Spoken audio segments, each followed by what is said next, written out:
So Sarah's going to come on, and I think we'll maybe just stay online and we'll be chatting a wee bit about this too.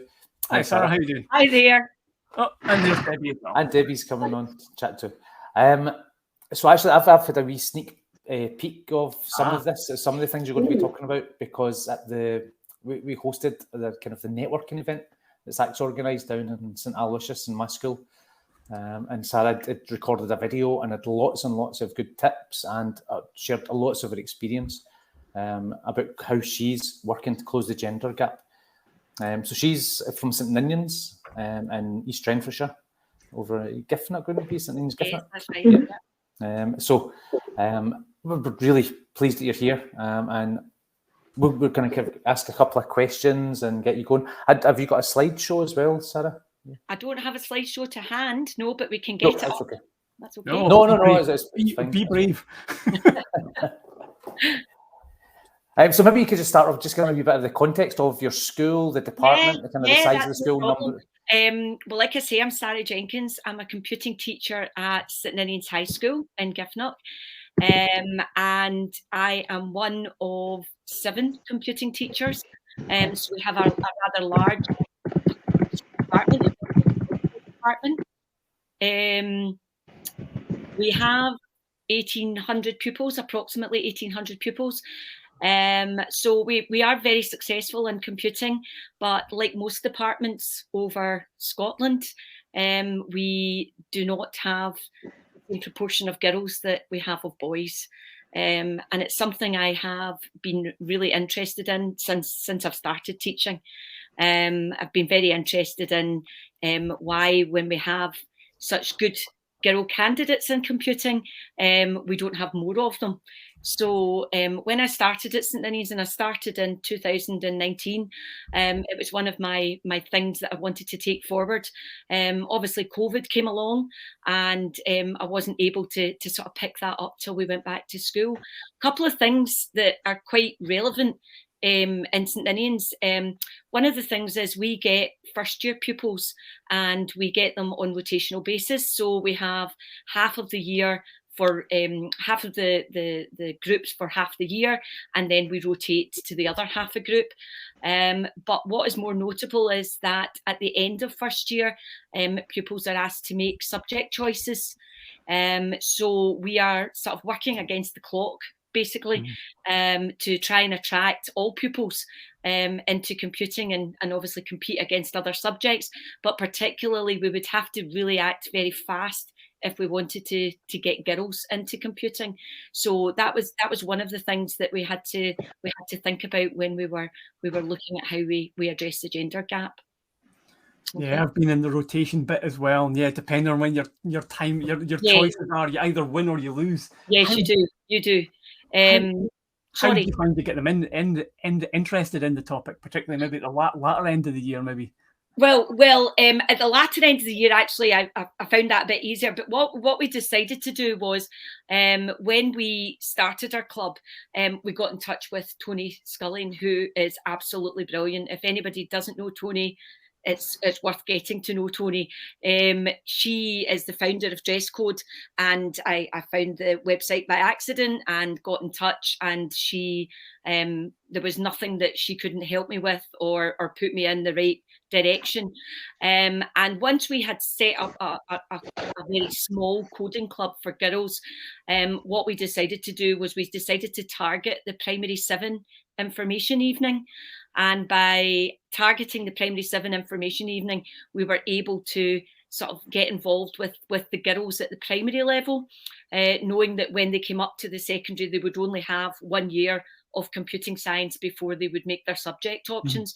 And some of our primary schools have been excellent with their teaching of technology and their skills, and teaching the pupil the skills. So they were coming up and they were coming to this information evening, and they were saying, "Oh, I've done a bit of this," or "We've had a practice of Scratch," or "We were using the microbits," and it kind of got them interested to realise that there was actually a club and they could maybe join that when they came to St Ninian's. So that kind of started the ball rolling. What I would say is my first bit of advice is get a really good team around you.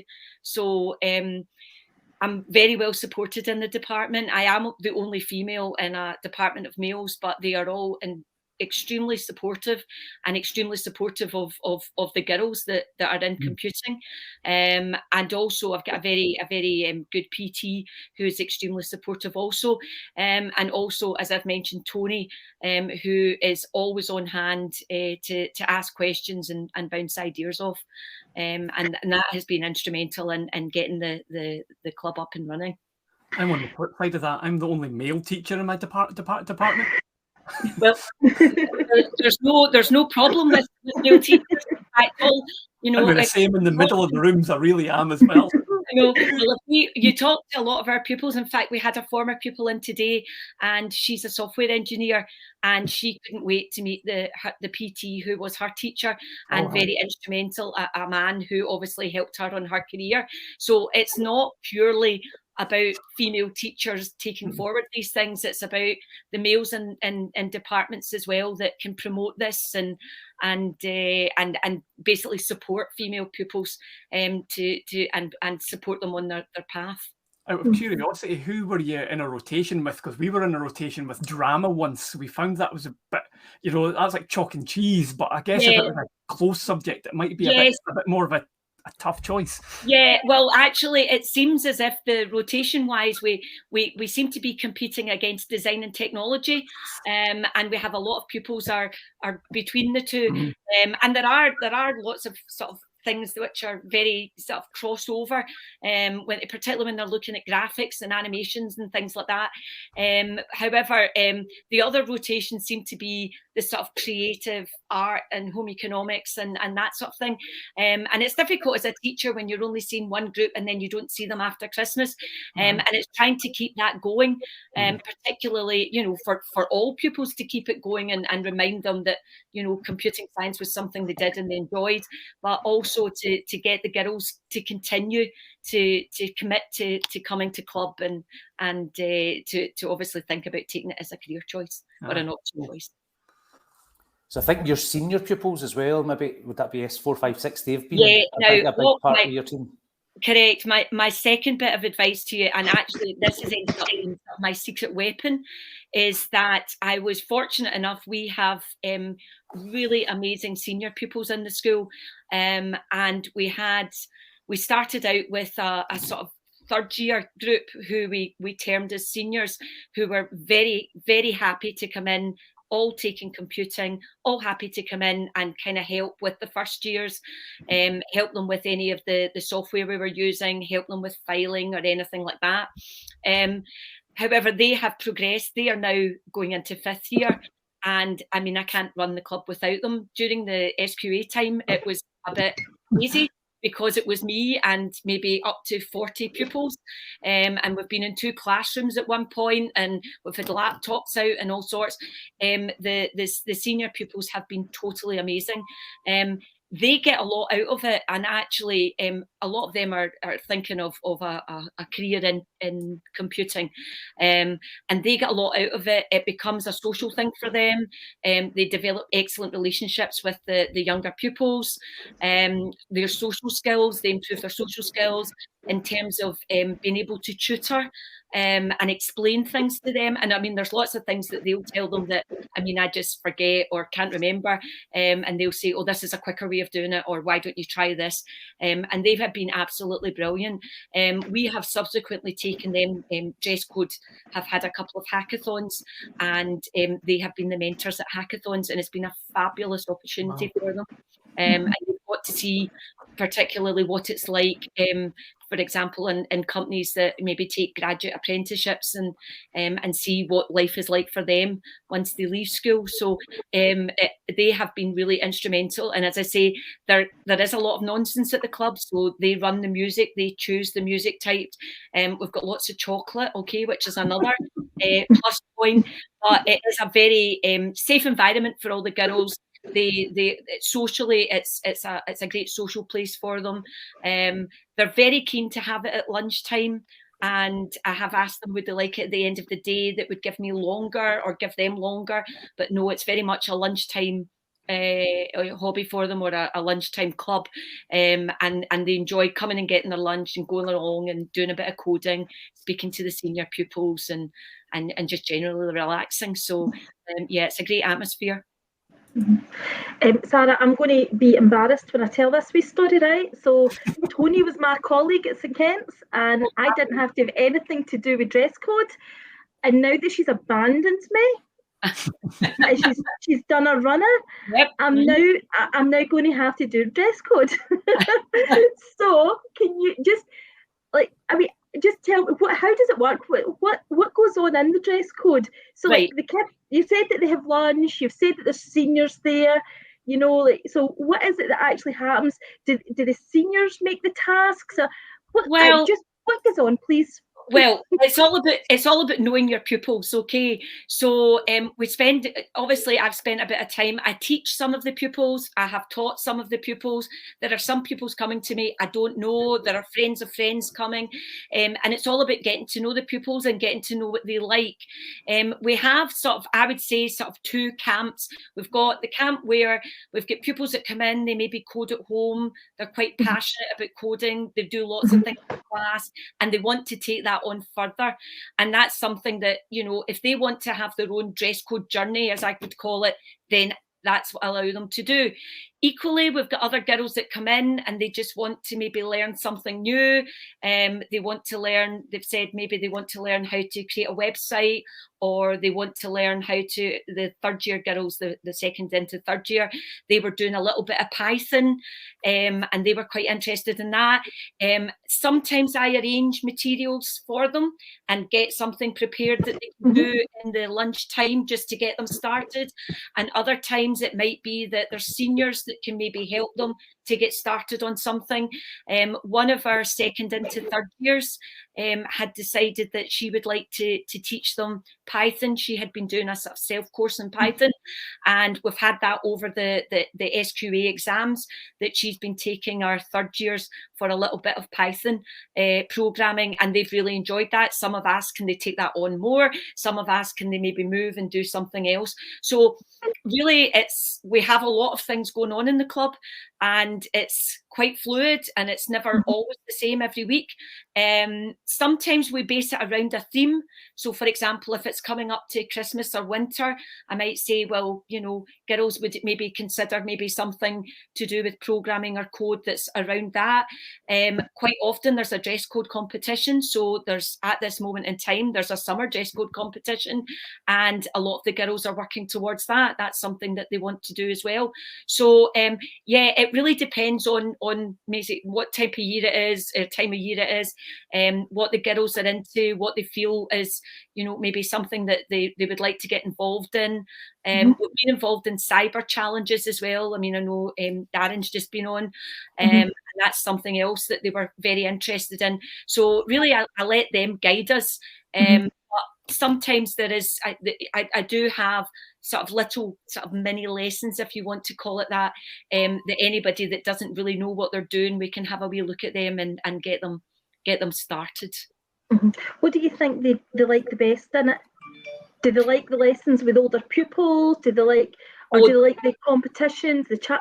What is it they like the best? Well, I would say they do like the lessons with the older pupils. I cannot emphasize how much they get from these role models.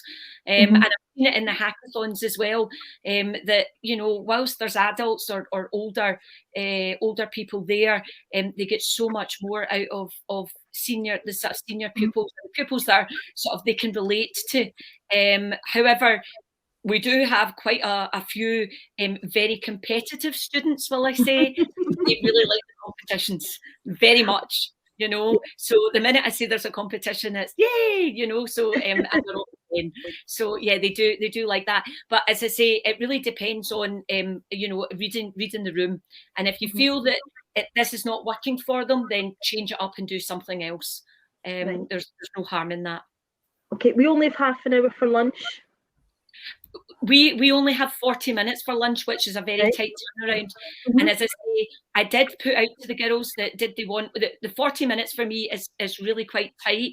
And it's the downside of that is things like physical computing, which I would like to do, so things like getting out Raspberry Pis and stuff like that, isn't really possible. We've managed with like microbits, and we've managed with MakeCode arcades, but they're fairly easy to set up, and the girls, once they know what they're doing, they can just take one and go with it.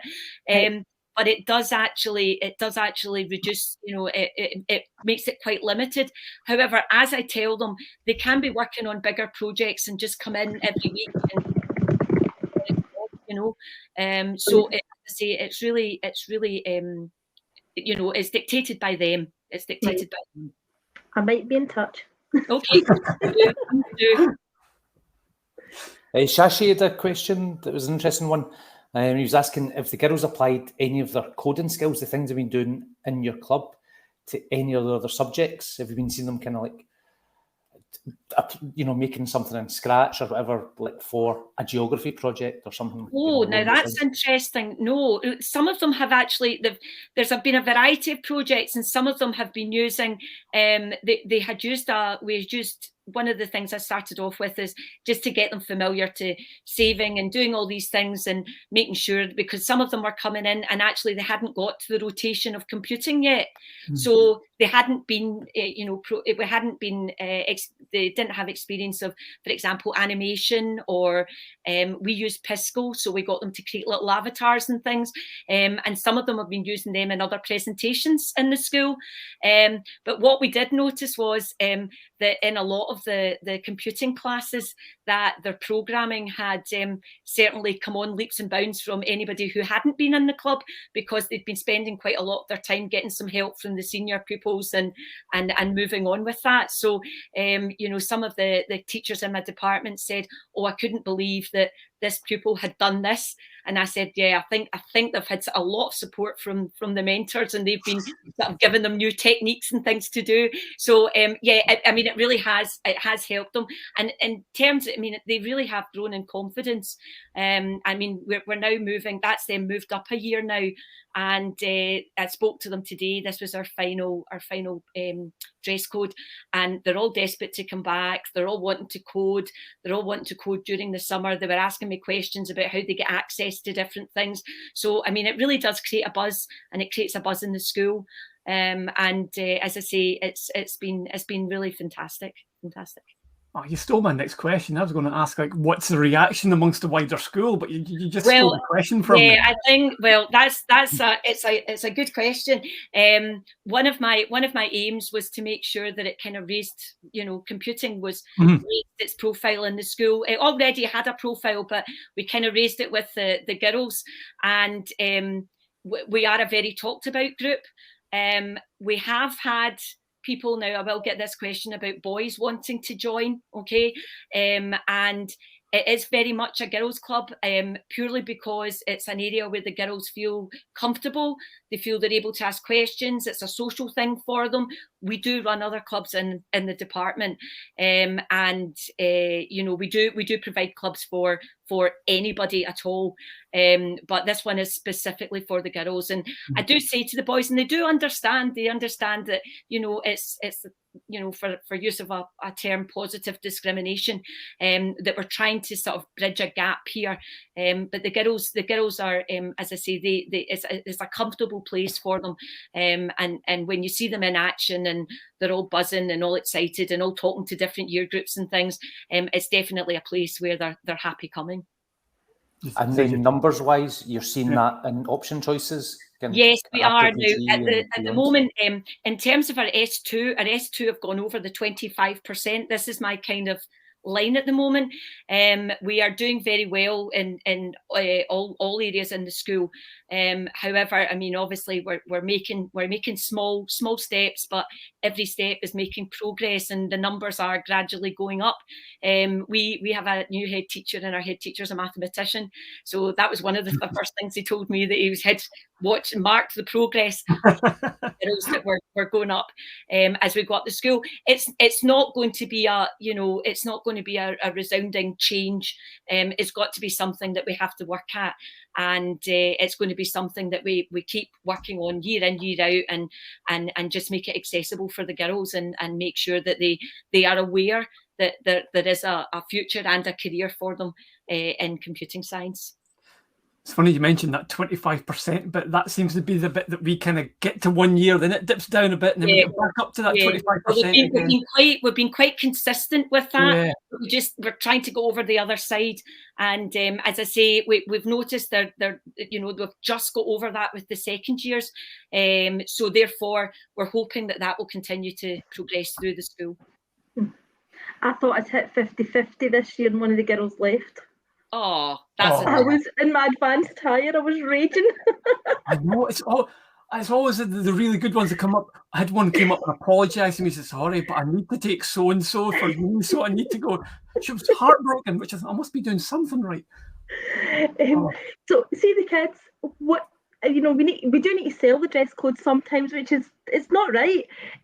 What other skills are you seeing? You've kind of touched on it, but what other skills are you seeing them getting? I'm assuming their confidence is going up. Yeah. Okay. So I would say in terms of their confidence, in terms of their social skills, we have a kind of requirement of the club also that at some point through their time in the club that they will participate somewhere in the school to do something.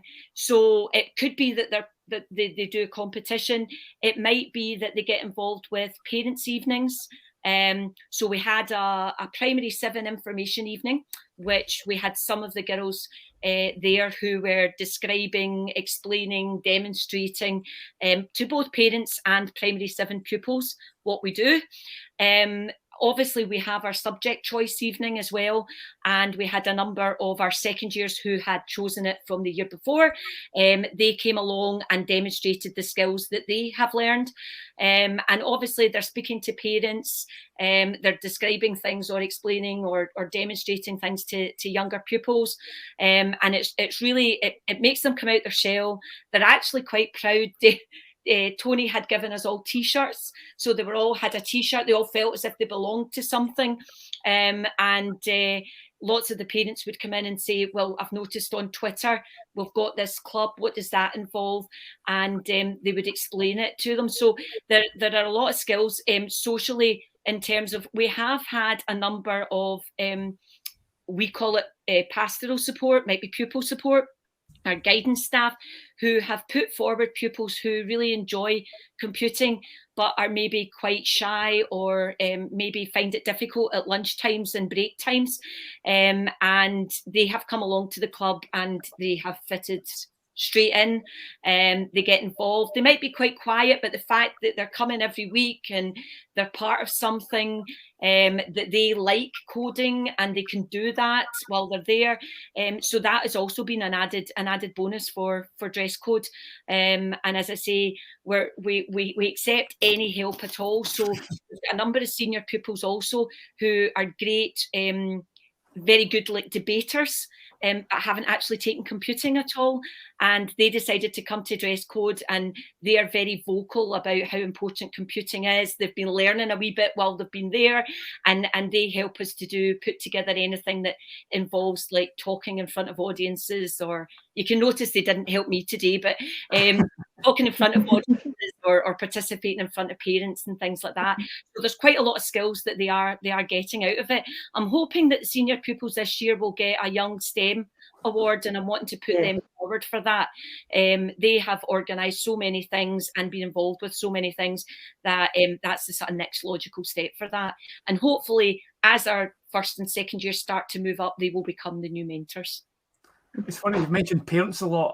Shashi's posted a great question saying, how has the parent community responded to this? You know, often it seems that parents want to make the safe traditional career choices, which usually don't involve computing. Or do you find that you're starting to win the parents over as well as the kids? Well, yes, we are. And we've had a number of parents have said, oh, I work in, would you be interested in? And that has been absolutely brilliant. So one of my next sort of targets for next year is or the next session, and I've put it in motion, is to contact former pupils who we had one in today, and also parents that have been in touch and said, you know, we might have something to offer you, and that has been brilliant as well.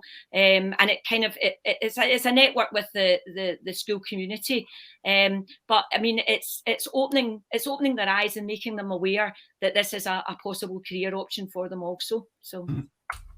Cool. That's fantastic. A lot of comments in the Yeah, in the stream. I don't know if you can see them, Sarah, but I can see lots some of of really them. positive. Jacqueline, that way, I think we'd missed Jacqueline's question. Primary pupils can get access to dress code. Just sign up on the site, and Yep, yeah, that's just correct. the younger the better. That's correct, and that's another one on my hit list, to see what's happening in the primary schools, and maybe if we have a dress code club in our feeder schools, then it becomes a more natural progression for them when they get into secondary. Yep. And one of your old colleagues, Mark Patterson, is posted Yes, in the hi, chat as well. Mark. So he's looking for some advice as well. So yeah, no you can problem. reach out and If he wants to DM me on Twitter, that's perfect. Excellent. And that goes for anybody that wants to contact me, they can DM me on Twitter. I like Ian's idea as well of us having a bigger event for dress code, a live event or something for all the schools. I know Tony's listening somewhere, but I think that would be fantastic if we could, because yeah, they see what it's like inside their school, but for it to be for everybody. That's correct. That's correct. And actually, I don't think Tony has enough to do. So absolutely not. No. She sits with her feet up playing with the baby. That's all she does. She really does. No, that would be fabulous, an absolute fabulous idea. I think it's something that really everybody should consider. It has been absolutely remarkable, and I mean, I personally get quite a lot out of it. Also, it means the world to me, and I love being in this job, and I love doing that. So. Yeah, it's been a wonderful thing to take on. I did get an email earlier in the week from Anna Doyle, who does Ada.Scot Festival and the graduate apprenticeship scheme at Glasgow Uni. And Ada.Scot Festival runs, I think, the first week in October, and there's going to be an event for up to about 100 places at the new Barclays campus in the centre of Glasgow. So any schools kind of in the west, you might be able to bring some pupils along to that. And I don't know if your senior pupils might be called on again. We're already booked. We're booked. We're done. There we go. We're on the ball. Yeah, that's the other thing with the graduate apprenticeships as well. It's about sort of knowledge for parents also, and knowledge for the pupils. That is another possible route into tech. So these events are brilliant, and I would encourage anybody to sign up for them. Excellent. Well, thanks so much for your time, Sarah, tonight. Great to hear from you live. Again, thanks for the video that you've done for the networking event. And just, when you hear the words confidence and, the buzz around it, you can see that there's so many good things happening in St Ninian. So well done. Thank you. And thank you for having me. Brilliant. Thank you. I guess I probably need to get around to trying to do my own dress code club thing. I'll get you an award just for you, Mark. To be fair, I gave my Hopper Award out last year for the first time, and once my head of school gets back from a school trip, I'm going to try and convince the PA to make her sign the Turing Award one. Cool.